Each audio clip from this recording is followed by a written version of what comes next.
ಬರೋದಕ್ಕೆ 99.9% ಮೋದಿನೇ ಬರೋದು. ಕಾಂಗ್ರೆಸ್ ಪಕ್ಷ ಬಂದ್ರೆ ಉತ್ತಮ. ಸಿದ್ದರಾಮಯ್ಯ ಇರಲಿ, ಇನ್ನೊಬ್ಬ ಇರಲಿ, ಯಾರಾದ್ರೂ ಆಗಿರಲಿ, ಅವ್ರು ಉಚಿತವಾಗಿ ಕೊಟ್ಟು ಅವರು ಅಧಿಕಾರ ನಡೆಸುವಂತ ಅವಶ್ಯಕತೆ ಏನಿದೆ ಅವ್ರಿಗೆ?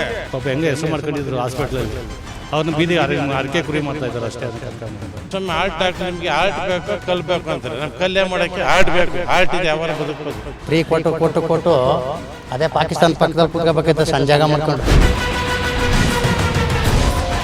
ಮಂಜುನಾಥ್ ಅವ್ರು ಬಂದರೆ ಒಳ್ಳೇದು. ಡಾಕ್ಟರ್ ಮಂಜುನಾಥ್ ಬಂದರೆ ಒಳ್ಳೇದು ಅನ್ಸುತ್ತೆ. ಸುರೇಶ್ ಅವ್ರಿಗೆ ಗೆಲ್ತಾರೆ ಸರ್. ಅವ್ರು ಏನಾರ ಮಾಡ್ಕೊಳ್ಳಿ ಸರ್, ಮಂಜುನಾಥ್ಗೆ ಹಾಕೋದು. ಸುರೇಶ್ ಬರ್ತಾರೆ. ಮಂಜುನಾಥ್ಗೆ ಹಾಕೋದು. ಸುರೇಶ್ ಅವ್ರಿಗೆ DK ಸುರೇಶ್ ಬರ್ತಾರೆ. ಸರ್ ನೋಡಿದ್ವಿ ಸರ್, ಮಂಜುನಾಥ್ಗೆ ಹಾಕಿದ್ದು ನಾವೆಲ್ಲ. ಯೂನಿಯನ್ ಪಾಕಿಸ್ತಾನ ಹೊಡೆದೋಗ್ಬೇಕಾಗಿದೆ.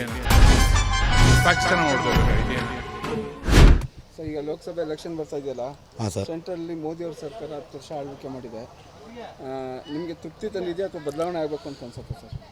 ಯಾವುದೇ ರಾಜಕೀಯ ಪಕ್ಷನೂ ಪರ್ಫೆಕ್ಟ್ ಅಂತ ಹೇಳೋಕ್ಕಾಗಲ್ಲ. ಸೊ ಇರೋದ್ರಲ್ಲಿ ಒಂದು ಲೆಕ್ಕದಲ್ಲಿ ಚೆನ್ನಾಗಿ ನಡ್ಕೋತಿದೆ. ಸೊ ಆದಷ್ಟು ಮೋದಿಗೆ ಸಪೋರ್ಟ್.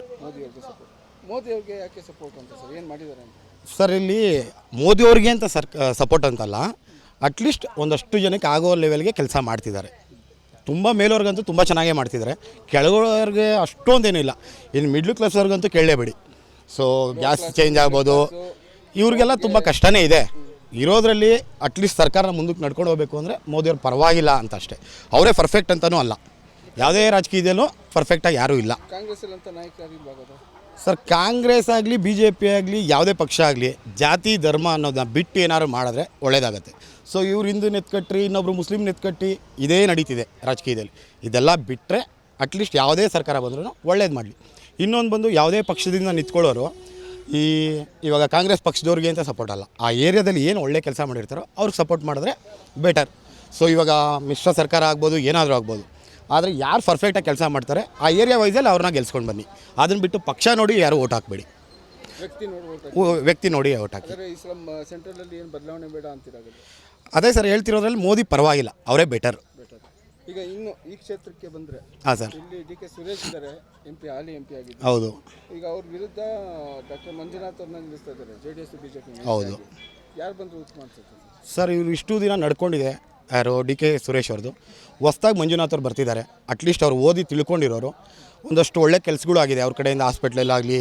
ಸೊ ಬೇರೆ ಕಡೆ ಆಗೋದಕ್ಕಿಂತ ಖರ್ಚು ಅಲ್ಲಿ ಕಡಿಮೆನೂ ಆಗಿದೆ ಜಯದೇವ ಹಾಸ್ಪಿಟಲಲ್ಲಿ. ಸೊ ಹಂಗಾಗಿ ಅವ್ರಿಗೆ ಹೊಸ ಅವಕಾಶ ಕೊಟ್ಟರೆ ಒಳ್ಳೆಯದು ಅನಿಸುತ್ತೆ. ಹೌದು, ಬದಲಾವಣೆ ಕೇಳ್ತೀರಿ 100%.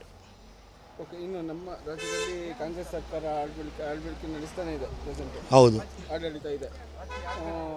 5 ಗ್ಯಾರಂಟಿಗಳು ಕೊಟ್ಟಿದ್ದಾರೆ. 5 ಗ್ಯಾರಂಟಿ ನಿಮಗೆ ತೃಪ್ತಿ ತಂದಿದೆಯಾ ಅಥವಾ ಗ್ಯಾರಂಟಿ ಪ್ಲಸ್ ಆಗುತ್ತೆ ಸರ್ ಎಲೆಕ್ಷನ್? ಸರ್, ಎಲ್ಲ ಅವಶ್ಯಕತೆ ಇರಲಿಲ್ಲ. ಈ ಬಸ್ ಫ್ರೀ ಬಿಟ್ಟಿದ್ದೇನೋ ಒಳ್ಳೆಯದಲ್ಲ. ಒಂದಷ್ಟು ಜನಕ್ಕೆ ಅಕ್ಕಿ ಕೊಟ್ಟಿರೋದು, ಅನ್ನದಾನ ಮಾಡಿರೋದು ಒಳ್ಳೆಯದು. ಅದನ್ನು ಬಿಟ್ಟು ಕರೆಂಟ್ದು ಓಕೆ, ಒಂದಷ್ಟು ಜನಕ್ಕೆ ಉಪಯೋಗ ಆಗಿದೆ. ಇನ್ನು ಮಿಕ್ಕಿದ್ದು ಈ ಗೃಹಲಕ್ಷ್ಮಿ ಆಗ್ಬೋದು, ಇದು ಬಸ್ ಫ್ರೀ ಕೊಟ್ಟಿದ್ದಾಗಲಿ ಪರ್ಫೆಕ್ಟ್ ಅಲ್ಲ ಅನಿಸುತ್ತೆ. ಇನ್ನು ಇವ್ರಿಗೆ ಸ್ಟೂಡೆಂಟ್ಗಳಿಗೆ 3,000 ಸರ್ ಎಲ್ರಿಗೂ ಬಂದುಬಿಟ್ಟಿದೆ ಸರ್. ಅಲ್ಲ, ಅದನ್ನು ಸರ್ ಎಲ್ಲನೂ ಬಂದುಬಿಟ್ಟಿದೆ ಅನ್ನೋದಕ್ಕೆ ಯಾವುದು ಕನ್ಫರ್ಮ್ ಇಲ್ಲ ಸರ್. ಕೊಟ್ಕೋತಾರೆ ಅವ್ರವ್ರ ಪಾಡಿಗೆ, ಆದರೆ ಯಾವುದು ಪರ್ಫೆಕ್ಟಾಗಿ ಆಗಿಲ್ಲ. ಈ ಬಸ್ ಅನ್ನೋದು ಕೊಟ್ಟಿರೋದೇ ದೊಡ್ಡ ತಪ್ಪು. ಎಲ್ಲರೂ ಸಿಕ್ಕಿದವರೆಲ್ಲ ಪಕ್ಕದ ರೋಡ್ಗೆ ಹೋಗಬೇಕು ಅಂದ್ರೂ, ಇಲ್ಲ ತರಕಾರಿ ತರಬೇಕು ಅಂದ್ರೂ ವಿತಿನ್ ಸೆಕೆಂಡ್ ಬಸ್ ಹತ್ರ ಓಡೋಗಿ ನಿಂತ್ಕೋತಾರೆ. ಮೊದಲಾದ್ರೆ ಬಸ್ಗೆ ಹೋಗಬೇಕು ಅಂದರೆ ಒಂದು 20 ರೂಪಾಯಿ ಖರ್ಚಾಗುತ್ತೆ, ಯಾಕೆ ಬೇಕು ನಡ್ಕೊಂಡು ಹೋಗೋಣ ಅಂತಿದ್ರು. ಈಗೆಲ್ಲ ಸೋಂಬೇರಿಗಳಾಗ್ಬಿಟ್ಟಿದ್ರು, ಯಾರು ಬೇಕಾದ್ರೂ ಬಸ್ ಹತ್ತಾರೆ. ಅದರಲ್ಲೂ ಲೇಡೀಸವ್ರಿಗೆ ಕೊಟ್ಟಿರೋದಂತೂ ದೊಡ್ಡ ತಪ್ಪು. ಅದೇ ಹೇಳ್ದಲ್ಲ, ಈ ಗಂಡ ಹೆಂಡತಿ ಏನೋ ಜಗಳ ಆದ್ರೂ ವಿತಿನ್ ಸೆಕೆಂಡ್ ಓಡೋಯ್ತಾರೆ. ಇವೆಲ್ಲ ಬೇಡ ಅನಿಸುತ್ತೆ. ಹಾಂ ಸರ್. BJP ಸರ್ಕಾರ ಇದೆ. ಹಾಂ ಸರ್. 10 ವರ್ಷ ಆಳ್ವಿಕೆ ಮಾಡಿದ್ರು. ಹಾಂ ಸರ್. ಬದಲಾವಣೆ ಬೇಕು ಅನ್ಸುತ್ತೆ, ಅವರೇ ಇಲ್ಲ ಅನ್ಸುತ್ತೆ? ಇಲ್ಲ ಸರ್, ಸೆಂಟ್ರಲಲ್ಲಿ ಮೋದಿ ಬಿಟ್ಟರೆ ಬೇರೆಯವ್ರು ಯಾರು ಬಂದರೂ ಕೂಡ ಏನು ಮಾಡಲಿಕ್ಕೆ ಸಾಧ್ಯ ಇಲ್ಲ. ಸ್ಟೇಟಲ್ಲಿ ಇವಾಗ ಕಾಂಗ್ರೆಸ್ ಸರ್ಕಾರ ಇದೆ, ನಡೀತಾ ಇದೆ. ಬಡಬಗ್ಗರಿಗೆ ಕಾಂಗ್ರೆಸ್ ಸರ್ಕಾರನ ಬಯಸಿದ್ದಾರೆ. ಅವರು ಈಗ ಸಮಾಜದ ಕಟ್ಟಕಡೆಯ ವ್ಯಕ್ತಿಗೂ ಕೂಡ ಈ ರಾಜ್ಯ ಸರ್ಕಾರದಲ್ಲಿ ಕಾಂಗ್ರೆಸ್ ಸರ್ಕಾರ ಅವ್ರು ಕೊಡ್ತಿರುವಂಥ ಏನು ಗ್ಯಾರಂಟಿಗಳಿದೆ ಅವು ತಲುಪ್ತಾ ಇದ್ದಾವೆ. ಕೆಲವೊಂದು ತಲುಪೋ ರೀತಿ ವ್ಯವಸ್ಥೆ ಮಾಡಬೇಕು. ತಲುಪ್ತಾ ಇದೆಯಾ ಇಲ್ವಾ ಅನ್ನೋದನ್ನು ಕೂಡ ಅವ್ರು ಚೆಕ್ ಮಾಡ್ಕೋಬೇಕು. ಸೊ ಈಗ ಕೊಟ್ಟಿರೋ ಗ್ಯಾರಂಟಿಗಳು ನಿಜವಾಗಿ ಸಮಾಜದ ಕಟ್ಟಕಡೆಯ ವ್ಯಕ್ತಿಗೆ ತಲುಪಿಬಿಟ್ರೆ ನಿಜವಾಗ್ಲೂ ಈ ರಾಜ್ಯ ಸರ್ಕಾರ ಇರೋದಕ್ಕೂ ಸಾರ್ಥಕ. ಅದೇ ರೀತಿ ಸೆಂಟ್ರಲಲ್ಲಂತೂ ಮೋದಿ ಯಾವ ರೀತಿ ಅಂತ ಹೇಳಿದ್ರೆ ವಿಶ್ವ ನಾಯಕರು. ಈಗ ಮೋದಿಯವರು ನೀವು ಯಾವುದೇ ಕಂಟ್ರಿಗೆ ಹೋಗಿ ಮೋದಿಯವ್ರ ಹೆಸರು ಹೇಳ್ತಾರೆ. ಯಾಕೆ ಅಂತ ಹೇಳಿದ್ರೆ ಮೋದಿ ಈಗ ನಮ್ಮ ಇದರಲ್ಲಿ ಏನು ಅಂತ ಹೇಳಿದ್ರೆ ನಮ್ಮ ದೇಶದಲ್ಲಿ ಈಗ ಮೋದಿಯವರು ಈಗ ರೈತರ ಬಗ್ಗೆ ಆಗಿರಲಿ, ಶಿಕ್ಷಣ, ಸಾಹಿತ್ಯ, ಶಿಕ್ಷಣ, ಅದು ಬಿಟ್ಟರೆ IT BT ವ್ಯವಸ್ಥೆಗಳಲ್ಲಾಗಿರಲಿ, ಎಲ್ಲ ಬೆಳವಣಿಗೆಗಳು ಕೂಡ ಮೋದಿ ಪಾತ್ರ ಅತ್ಯಮೂಲ್ಯವಾಗಿದೆ. ಈಗ ನಾವು ಉಗ್ರೇನ್ ಇದರಲ್ಲಿ ಯುದ್ಧ ನಡೀತಲ್ಲ, ಆ ಟೈಮಲ್ಲಿ ನೋಡಿದ್ವಿ ಎಷ್ಟೋ ಜನ ಅಲ್ಲಿ ಶಿಕ್ಷಣಕ್ಕೋಸ್ಕರ ಹೋಗಿ ಹೊರ ದೇಶಗಳಿಗೆ ಹೋಗಿದ್ರು. ಆ ಮಕ್ಕಳುಗಳ ಪರಿಸ್ಥಿತಿ ಏನು ಅಂತೇಳಿ ಇಲ್ಲಿರುವಂಥ ತಂದೆ ತಾಯಿಗಳು ಎಷ್ಟು ಭಯಪಡ್ತಾಯಿದ್ರು ಅಂದರೆ, ಅವರೆಲ್ಲರೂ ತರಿಸೋದಿದೆಯಲ್ಲ, ಅಲ್ಲಿಂದ ಕರ್ತರಿಸೋದಿದೆಯಲ್ಲ, ಅಷ್ಟು ಸುಲಭದ ಮಾತಲ್ಲ. ಮೋದಿಯವರು ಆ ಒಂದು ಕೆಲಸವನ್ನು ಅತ್ಯುತ್ತಮವಾಗಿ ಮಾಡಿದ್ರು. ಅದೊಂದೇ ಕೆಲಸ ಅಂತ ಅಲ್ಲ, ಈಗ ಜಮ್ಮು ಕಾಶ್ಮೀರದ ವಿಚಾರ ಆಗಿರ್ಬೋದು, ಬೇರೆ ಬೇರೆ ವಿಚಾರ, GST ನಮಗೆ ಇಂಡೈರೆಕ್ಟಾಗಿ ನಮಗೆ ಹೊರೆ ಅಂತ ಅನಿಸ್ಬೋದು. ಆದರೆ ತೆರಿಗೆ ವಿಚಾರದಲ್ಲಿ ದೇಶಕ್ಕೆ ಅದು ಒಂಥರ ಬಿಲ್ಡಪ್ ಕೊಡುವಂಥ ವಿಚಾರಗಳು. ಈಗ ಮೋದಿಯವರು ಇಂಟರ್ನ್ಯಾಷನಲ್ ಲೆವೆಲಲ್ಲಿ ಬಹಳ ಮುಂಚೂಣಿಯಲ್ಲಿದ್ದಾರೆ. ಬಟ್ ಏನು ಅಂದರೆ ದೇಶದ ಒಳಗಡೆ ಮೋದಿಯವರು ಎಲ್ಲ ಸ್ವಲ್ಪ ಹೈ ಲೆವೆಲ್ ಇರೋರಿಗೆ ಸಹಾಯ ಮಾಡಿದ್ರು, ಲೋ ಲೆವೆಲಲ್ಲಿರೋರಿಗೆ ಏನೂ ಮಾಡಲಿಲ್ಲ. ಮಿಡ್ಲ್ ಕ್ಲಾಸು, ಲೋ ಕ್ಲಾಸು ತುಂಬಾ ಕಷ್ಟ ಬೀಳ್ತಾ ಇದ್ದಾರೆ ಅಂತ ಎಲ್ಲ ಹೌದು. ಅಂದರೆ ಸರ್, ಮೋದಿಯವರ ಯೋಜನೆಗಳು ಬಹಳಷ್ಟಿವೆ. ಇಲ್ಲಿ ನಮ್ಮಲ್ಲೇನು ಅಂದರೆ, ನಮ್ಮಲ್ಲಿ MP ಗಳಿದ್ದಾರಲ್ಲ ಸರ್, ಈಗ ಸುಮಾರು ಜನ ಮೆಜಾರಿಟಿ ಆಫ್ MPs ಆಯ್ಕೆ ಆಗಿರೋದು ನಮ್ಮ BJP ಅವರು.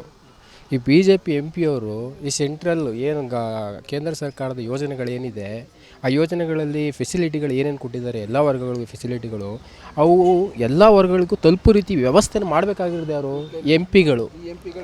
MP ಗಳು ಮಾಡಬೇಕಿತ್ತು, ಮಾಡಲ್ಲ. ಒಬ್ಬರು ಕೂಡ ಇಲ್ಲಿಂದ ಆಯ್ಕೆ ಆದಂಥ MP ಗಳು ಒಬ್ಬರು ಕೂಡ ಒಂದು ಕ್ವಶನ್ ಮಾಡಲ್ಲ ಅಲ್ಲಿ. ಅದು ನಮ್ಮ MP ಗಳ ಬಗ್ಗೆ ನಮ್ಗೆ ಅಸಮಾಧಾನ ಇದೆ, ಅದು ಬಿಟ್ಟರೆ ಮೋದಿಯವ್ರ ಬಗ್ಗೆ ನಮ್ಗೆ ಅಸಮಾಧಾನ ಇಲ್ಲ. ಮೋದಿಯವರು ಪಕ್ಕ ಕ್ಯಾಂಡಿಡೇಟ್, ಸೆಂಟ್ರಲ್ಗೆ ಪಕ್ಕ ಕ್ಯಾಂಡಿಡೇಟ್. ಅವರು ಪ್ರಧಾನಿ ಇನ್ನೂ ಒಂದು 5 ವರ್ಷ ಅವರೇ ಆಗಲಿ ಅಂತ ನಾವು ಬಯಸ್ತೀವಿ. ಈಗ ನಮ್ಮ ಒಂದು ಸರ್ಕಾರಕ್ಕೆ, ನಮ್ಮ ರಾಜ್ಯಕ್ಕೆ ಅವ್ರ ಕೊಡುಗೆ ಏನಿದೆ ಹಾಗಾದ್ರೆ ಮೋದಿ ಅವ್ರದ್ದು ಏನು ಅಂತ? ನಮಗೆ ಲಾಸ್ಟ್ ಟೈಮ್ ಸಿದ್ದರಾಮಯ್ಯ ಅವರು ಹೋಗಿ ಧರಣಿ ಕೂತಿದ್ರು. ಅಲ್ಲಲ್ಲ, ಇವರು ಸಿದ್ದರಾಮಯ್ಯ ಅವರು ಕೇಳೋದ್ರಲ್ಲೂ ತಪ್ಪೇನಿಲ್ಲ. ಏಕೆಂದರೆ ತೆರಿಗೆ, ನಮ್ಮಿಂದ ಏನು ತೆರಿಗೆ ಹೋಗ್ತಾ ಇದೆ ಅದರಲ್ಲಿ ನಮ್ಗೆ ಎಷ್ಟು ಭಾಗ ಬರಬೇಕು ಅಷ್ಟು ಭಾಗ ಕೊಡಿ ಅಂತ ಕೇಳಿದೆ. ಅದರಲ್ಲಿ ತಪ್ಪೇನಿದೆ? ಅದನ್ನು ಕೂತಿ ಮಾತಾಡಿ ಬಗೆಹರಿಸ್ಕೋಬೇಕು. ಸೊ ಅವರು ಕೂಡ ಒಪ್ಪಿ ಕೊಡಬೇಕು, ಅದನ್ನು ಅರ್ಥಕೊಂಡು ಕೊಟ್ಟರೆ ತಪ್ಪೇನಿಲ್ಲ. ಇವರು ಕೇಳೋದ್ರಲ್ಲೂ ತಪ್ಪೇನಿಲ್ಲ, ಅದನ್ನು ಅರ್ಥಕೊಂಡು ಅವ್ರು ಕೊಡಬೇಕು. ನೀವು ರಾಜ್ಯ ಸರ್ಕಾರನ ಒಪ್ತೀರಿ, ಹಾಗಾದ್ರೆ ಸೆಂಟ್ರಲ್ಲಿ ಕಾಂಗ್ರೆಸ್ ಬಂದರೆ ಏನು ಉಪಯೋಗ ಆಗಲ್ಲ ಅಂತ? ಸರ್, ಇದು ಕಾಂಗ್ರೆಸ್ ಬಂದರೆ ಅನ್ನೋದಕ್ಕಿಂತ ಅವರು ಏನೇನು ಫೆಸಿಲಿಟಿಗಳು ನಾವು ಕೊಡ್ತೀವಿ ಅಂತ ಒಪ್ಕೊಂಡಿದ್ದಾರೆ. ಈಗ ಸ್ಟ್ರಾಂಗ್ ನೆಕ್ಸ್ಟ್ ಒಂದು 5 ವರ್ಷ ನನ್ನ ಲೆಕ್ಕಾಚಾರದಲ್ಲಿ ಸರ್, ಸೆಂಟ್ರಲ್ಲಿ ಮೋದಿಯವರೇ ಇರೋದು ಉತ್ತಮ ಅಂತ ನನ್ನ ಭಾವನೆ, ನನ್ನ ಒಪಿನಿಯನ್. ನೆಕ್ಸ್ಟ್ 5 ವರ್ಷ ಮೋದಿಯವರ ಆಳ್ವಿಕೆ ಇದ್ದರೂ ಮಾತ್ರ ಇರಲಿ BJP ಅನ್ನೋದು ನನ್ನ ಒಂದು ಒಪಿನಿಯನ್ ಸರ್. ಈಗ ಈ ಕ್ಷೇತ್ರಕ್ಕೆ ಬಂದರೆ ಇಲ್ಲಿ MP ಬಂದು DK ಸುರೇಶ್ ಇದ್ದಾರೆ. ಹಾಗೆ ಸರ್, ಅವ್ರ ವಿರುದ್ಧವಾಗಿ ಈಗ JDS BJP ಮೈತ್ರಿ ಮಾಡಿಕೊಂಡು ಡಾಕ್ಟರ್ ಮಂಜುನಾಥ್ ಅವ್ರನ್ನ ಕಣಕ್ಕಿಳಿಸ್ತಾ ಇದ್ದಾರೆ. ಏನು ಅನ್ಸುತ್ತೆ ಸರ್? ಸರ್, ಇಲ್ಲಿ ಒಂದು ರಾಜಕೀಯನೇ ಬೇರೆ, ವೈದ್ಯಕೀಯ ವೃತ್ತಿನೇ ಬೇರೆ. ಡಾಕ್ಟರ್ ಮಂಜುನಾಥ್ ಸರ್ ಅವರ ಬಗ್ಗೆ ನಾನು ಒಬ್ಬನಿಗೆ ಅಲ್ಲ, ಇಡೀ ರಾಜ್ಯದಲ್ಲಿ, ರಾಷ್ಟ್ರದಲ್ಲಿ, ಅಂತಾರಾಷ್ಟ್ರೀಯ ಮಟ್ಟದಲ್ಲಿ ಅತ್ಯುತ್ತಮವಾದಂಥ ಒಪಿನಿಯನ್ ಅವ್ರ ಬಗ್ಗೆ ಇದೆ. ಏಕೆ ಬಟ್ ಈ ರಾಜಕೀಯದಲ್ಲಿ ಏನು ಅಂತ ಹೇಳಿದ್ರೆ, ಏಳು ಬೀಳು ಎಲ್ಲವನ್ನ ಸಹಿಸ್ಕೋಬೇಕು. ಆ ಥರ ಇದ್ರೂ ಮಾತ್ರ ರಾಜಕೀಯಕ್ಕೆ ಬರಬೇಕು. ನಾನು ಹೇಳೋದು, ನಮ್ಮಲ್ಲಿ ಕೆಲವರು ಎಲ್ಲರೂ ಕೂಡ ರಾಜ್ಯಸಭೆಗೆ ಆಯ್ಕೆ ಮಾಡಿದರು. ಕೆಲವೊಂದು ಫೀಲ್ಡ್ಗಳಲ್ಲಿ, ಕೆಲವೊಂದು ಕ್ಷೇತ್ರಗಳಲ್ಲಿ ಪರಿಣಿತಿ ಹೊಂದವ್ರನ್ನ, ಆ ಒಂದು ಕ್ಷೇತ್ರಗಳಲ್ಲಿ ಮುಂಚೂಣಿಯಲ್ಲಿದ್ದವ್ರನ್ನ ರಾಜ್ಯಸಭೆಗೆ ಆಯ್ಕೆ ಮಾಡಿದ್ರಲ್ಲ ಸರ್. ಅದೇ ರೀತಿ ನಮ್ಮ ಮಂಜುನಾಥ್ ಸರ್ ಅವರನ್ನು ಕೂಡ ರಾಜ್ಯಸಭೆಗೆ ಆಯ್ಕೆ ಮಾಡಿ ಅದ್ರ ಮುಖಾಂತರ ಮಾಡಿದರೆ ನಮಗೆ ತುಂಬ ಹೆಮ್ಮೆ ಆಗ್ತಿತ್ತು. ಅವರು ಚುನಾವಣೆ ಕಣಕ್ಕಿಂತ ಅದನ್ನು ತೆಗೆದು ರಾಜ್ಯಸಭೆ ಮುಖಾಂತರ ಆಯ್ಕೆ ಮಾಡಿ ಅವ್ರನ್ನ ಅಲ್ಲಿ ಕೇಂದ್ರದಲ್ಲಿ ವೈದ್ಯಕೀಯ ಮಂತ್ರಿ ಮಾಡಿದರೆ ನಮ್ಗೆ ಎಷ್ಟು ತುಂಬ ಹೆಮ್ಮೆ ಆಗ್ತಿತ್ತು ಅಂತ ಅಂದರೆ, ಈಗ ಪಾಪ ಅವ್ರು ಮತಯಾಚನೆ ಮಾಡೋ ರೀತಿ ಆಗಿದೆ. ಹಾಗಾಗಿ ಅವ್ರ ಬಗ್ಗೆ ಬಹಳ ಒಳ್ಳೆಯ ಒಪಿನಿಯನ್ ಇದೆ. ಈಗ DK ಸುರೇಶ್ ಮತ್ತು DK ಶಿವಕುಮಾರ್ ಸರ್ ಅವರೂ ಕೂಡ ಆ ಭಾಗದಲ್ಲಿ ತುಂಬ ಒಳ್ಳೊಳ್ಳೆ ಕೆಲಸ ಕಾರ್ಯಗಳನ್ನು ಕೂಡ ಅವ್ರು ಮಾಡಿದ್ದಾರೆ. ಈಗ ರಾಜಕೀಯದಲ್ಲಿ ಯಾರು ಗೆಲ್ತಾರೆ, ಯಾರು ಸೋಲ್ತಾರೆ ಅನ್ನೋದನ್ನು ನಾವು ಹೇಳೋಕ್ಕಾಗಲ್ಲ. ಸೋಲು ಗೆಲುವು ಬೇರೆ. ಬಟ್ ಇಲ್ಲಿ ಕೆಲಸದ ವಿಚಾರದಲ್ಲಿ ತಗೊಂಡ್ರೆ, ಈಗ ಆಲ್ರೆಡಿ 16 ವರ್ಷಗಳಲ್ಲಿ ಅವ್ರು ತುಂಬ ಚೆನ್ನಾಗಿ ಕೆಲಸ ಮಾಡಿದ್ದಾರೆ. ಇಲ್ಲಿ ಇವರು ಕೂಡ ಒಳ್ಳೆ ವ್ಯಕ್ತಿನೇ. ಯಾರು?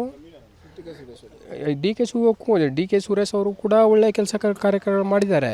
ಆದರೆ ಅದು ಬಿಟ್ಟರೆ CN ಮಂಜುನಾಥ್ ಅವರು ಕೂಡ ಅವರು ವೈದ್ಯಕೀಯ ಕ್ಷೇತ್ರದಲ್ಲಿ ಅವ್ರದ್ದೇ ಆದಂಥ ಸಾಧನೆಯನ್ನು ಕೂಡ ಅವರು ಮಾಡಿದ್ದಾರೆ. ಈಗ ನಾವು ಇಬ್ಬರನ್ನೂ ಕಡೆಗಣಿಸೋಕ್ಕಾಗಲ್ಲ. ಈ ಥರ ಇದ್ದಂಥ ಸಂದರ್ಭದಲ್ಲಿ ಇಬ್ಬರೂ ಕೂಡ ನಾವು ಅಲ್ಲಿಗೆ ಕಳಿಸ್ಬೇಕು ಅಂದರೆ ಒಂದೇ ಆಯ್ಕೆ ಬೇಡ.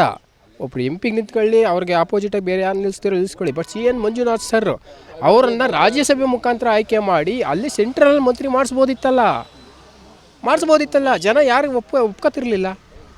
ಅವ್ರು ಪದ್ಮಶ್ರೀ ಪ್ರಶಸ್ತಿ ಪುರಸ್ಕೃತರು. ಅವ್ರ ಬಗ್ಗೆ ಯಾರಿಗೂ ಒಳ್ಳೆ ಒಪಿನಿಯನ್ ಇಲ್ಲ ಸರ್. ಅವರು ದೇವರು ಅಂತೇಳಿ ಪೂಜೆ ಮಾಡ್ತಾರೆ ಅವ್ರನ್ನ. ಯದುವೀರ್ ಅವ್ರನ್ನೂ ಕೂಡ ಕಣಕ್ಕಿಳಿಸಿದ್ದಾರೆ ಹಾಂ ಸರ್. ಮೈಸೂರಲ್ಲಿ. ಹಾಂ ಸರ್. ಅಂದರೆ ಮೈಸೂರು ಯದುವೀರ್ ಅವ್ರಿಗೂ ಬೇಕಾಗಿತ್ತ ಈ ಒಂದು ಎಲೆಕ್ಷನ್ ಅನ್ನೋದು?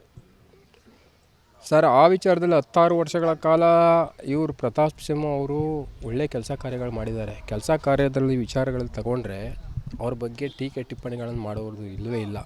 ಏಕೆಂದರೆ ಅಂಥ ಒಬ್ಬ ಪ್ರಭಾವಿ ಸಂಸದ ಅವರು. ಇನ್ನು ಮಹಾರಾಜರ ಬಗ್ಗೆ ಮಾತಾಡಬೇಕು ಅಂತ ಹೇಳಿದರೆ ಅದು ಅವತ್ತು ಮಹಾರಾಜರು ಅವರೇ ಹೇಳಿದಾರಲ್ಲ, ಅವರು ಪ್ರಜಾಪ್ರಭುತ್ವ ವ್ಯವಸ್ಥೆ ಬಂದ ಮೇಲೆ ರಾಜ ಮಹಾರಾಜರು ಅವೆಲ್ಲ ವಿಸರ್ಜನೆ ಆಗಿದೆ ಅಂತ ಹೇಳಿದ್ಮೇಲೆ ನಾವು ಇನ್ನೇನು ಮಾತಾಡ್ಲಿಕ್ಕೆ ಬರಲ್ಲ. ಓಕೆ, ಈಗ ನಮ್ಮ ರಾಜ್ಯದಲ್ಲಿ ಕಾಂಗ್ರೆಸ್ ಸರ್ಕಾರ ಇದೆ, 5 ವರ್ಷ ಆಡಳಿತ ಕೊಟ್ಟಿದೆ, ನಡೀತಾ ಇದೆ ಈಗ ಪ್ರೆಸೆಂಟು. ಅಂದರೆ 5 ಗ್ಯಾರಂಟಿಗಳು ಕೊಟ್ಟಿದ್ದಾರೆ, ಅದು ಪ್ಲಸ್ ಆಗ್ಬೋದು ಈ ಸಲ ಎಲೆಕ್ಷನ್. ಅದೇ ಮೊದಲ ಲಾಸ್ಟ್ ಕಂಪೇರ್ ಮಾಡಿದ್ರೆ ಈ ಸಾರಿ ಲಾಸ್ಟ್ಗಿಂತ ಅಂದರೆ 1 ಸೀಟ್ ಏನು ತಗೊಂಡಿದ್ರೆ ಸರ್ ಇನ್ನೂ ಜಾಸ್ತಿ ಸೀಟ್ಗಳು ತಗೋತಾರೆ ಅಂತ ನನಗನ್ಸುತ್ತೆ. ಪ್ಲಸ್ ಆಗ್ಬೋದು ಅಂತೀರಾ? ಆಗ್ಬೋದು.